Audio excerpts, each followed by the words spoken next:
Ambati రాంబాబును PT వారెంట్పై Rajahmundry central jail నుంచి గుంటూరు కోర్టుకు తీసుకెళ్తున్నారు పోలీసులు. గత ఏడాది నవంబర్ 12న మెడికల్ కాలేజీల ప్రైవేటీకరణకు వ్యతిరేకంగా ర్యాలీ చేపట్టారు అంబట్ రాంబాబు.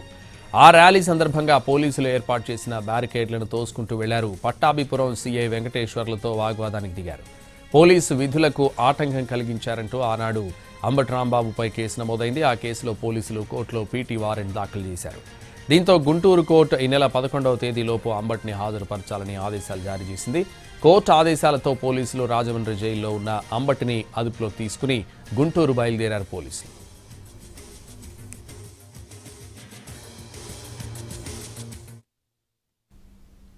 అంబట్ రాంబాబు పిటిషన్లపై నేడు ఏపీ హైకోర్టులో విచారణ జరగనుంది. నగరపాలెం పట్టాభిపురం పిఎస్లో నమోదైన కేసులు క్వాష్ చేయాలని అంబటి వేసిన పిటిషన్పై విచారించనుంది న్యాయస్థానం. మరోవైపు అంబట్ రాంబాబు బెయిల్, కస్టడీ పిటిషన్లపై కూడా గుంటూరు స్పెషల్ మొబైల్ కోర్టు తీర్పు ఇవ్వనుంది.